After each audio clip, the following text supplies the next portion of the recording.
Hi, I'm Rachel, and I'm here to do my latest belated Friday reads, this time for March 8th, 2019. So my most recent book finish of this week is The Art of Leaving by Ayelet Tsabari. It was on my most anticipated releases of the year list. This is a memoir by the Israeli author who wrote this short story collection, which I still have on hand from the library because later this week, before I have to return it, I'm going to use this book for a tag Steve Donahue tag me in. Anyway, through a series of essays, Tsabari, who's a 40-something Israeli Yemeni author, she chronicles her life in Israel and her life abroad for the last few decades. There's a similarity in subject matter between Tsabari and the last memoirist who I read last month, Linda Schuster. Schuster was also a commitment-phobic journalist, although her work was more in journalism and Tsabari was more of a writer on the run from her writing. But both of them had family issues that compelled them to go far away from home to distant countries and eschew sort of traditional domestic life until perhaps in their 30s when they had more of a turnaround about relationships and also both got the bug to become mothers. But Tsabari's writing I found more moving, and it could be a personal thing because, again, because what I mentioned in my last weekly video is that this memoir might be more navel-gazing rather than Schuster's, because Schuster was actively covering or being witness to huge political events around the world, whereas Tsabari was largely living a insular little life with romantic partners and drugs that came and went throughout the world.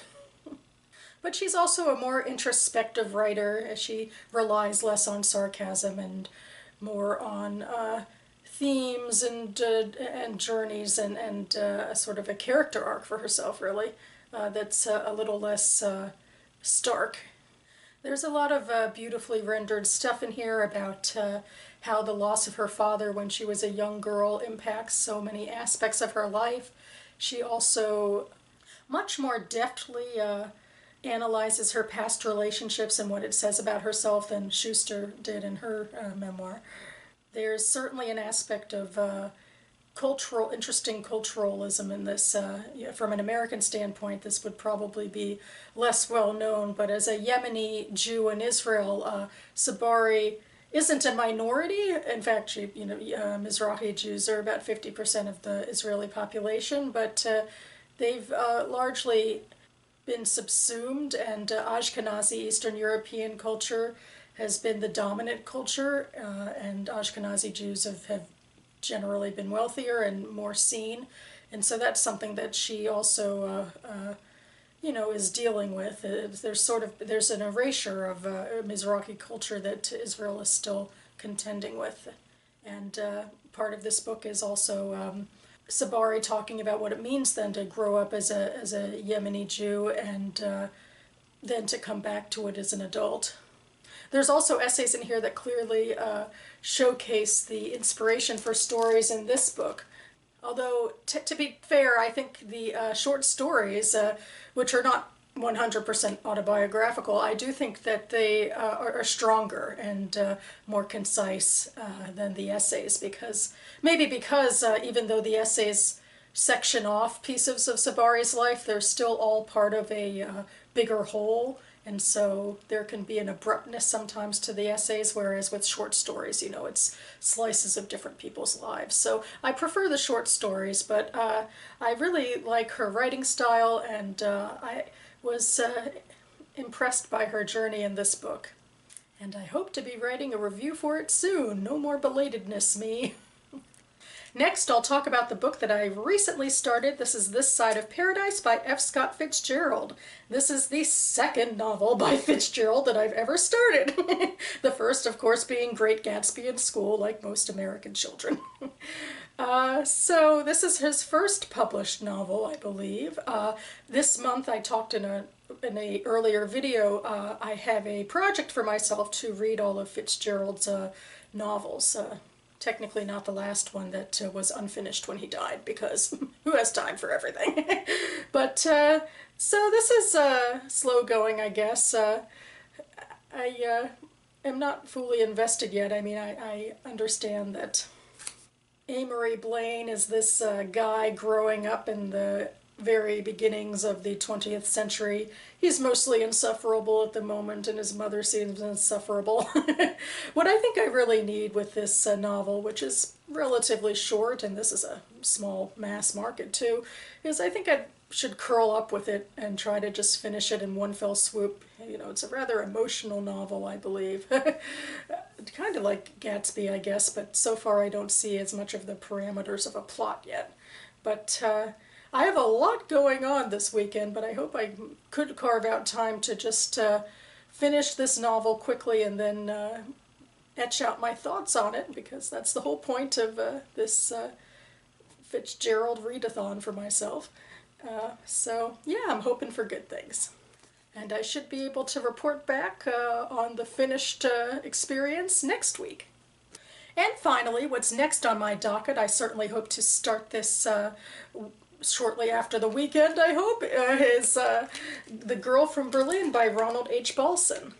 I put this on my list of Jewish fiction published in 2018 that I want to read this year. I will read from the flap. An old friend summons Catherine Lockhart and Liam Taggart to his popular Chicago restaurant, seeking to enlist their help. A powerful corporation is evicting his Aunt Gabby from the Tuscan villa where she has lived all her life, claiming it now owns the deed to her land. To assist them in unraveling this dispute, Gabby sends Catherine and Liam a leather-bound manuscript written by Ada Baumgarten many years ago. Hidden in its pages is a story long suppressed. Ada is the daughter of the first violinist and concertmaster of the prestigious Berlin Philharmonic, and a gifted violinist in her own right. Her opportunities would seem to be boundless but for the fact that she is a Jewish girl growing up in Berlin in the 1930s. As every door is being closed, she forms a deep attachment to her childhood friend Kurt, but their relationship struggles to survive in the growing unrest. As the tides of history turn and Ada and her family become a target, it is Ada's extraordinary talent that carries them from one perilous situation to another. Ultimately, the family must flee to Bologna, though Italy does not become the haven that her family had envisioned, and further heartaches await. What becomes of Ada? Why would Ada's wartime travails raise a defense to the claims of the ruthless Italian corporation? How could Ada's story contain the key to saving Gabby's villa? As Catherine and Liam dig through the layers of lies, corruption, and human evil, an unfinished story of heart, redemption, and hope is revealed, the ending of which is yet to be written. So what I hear when I read this synopsis is that this is very much a mystery novel, and two of the characters are very actively engaged in unraveling said mystery about who owns the villa and why things are in flux. So what I am saying through that random little explanation is that I have unintentionally joined the March Mystery Madness Readathon on BookTube. I'm claiming that.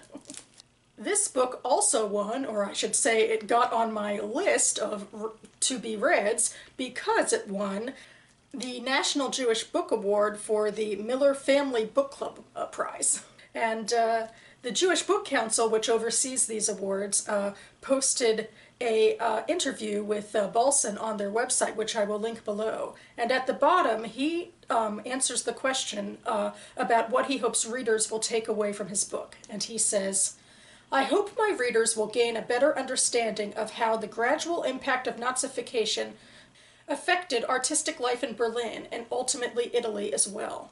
I also hope readers will appreciate that the issue of Nazi seizures and confiscations continues through to the present day." So, heady stuff coming up.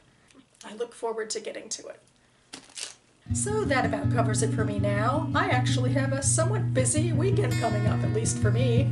Tomorrow I'm hoping to attend a writing event, which I will be talking about shortly thereafter in my AuthorTube video of the month. Very excited for that. And then on Sunday I have a rehearsal for my synagogue's Purim Spiel, which is part of our Purim festivities, a major Jewish holiday coming up, and for the last few years I've been joining the flash choir at my synagogue to take part in the fun. So we're going to have our first rehearsal tomorrow because the holiday is coming up by the end of the month. So chop chop, gotta get to it. Amidst all of that, I have some reading goals and some writing goals, and hopefully I can get some other stuff done too. I guess we'll have to see. But I hope all of you have a wonderful weekend in terms of what you're reading and in terms of everything else that you're doing. Thanks so much for watching, everyone, and I'll see you next time.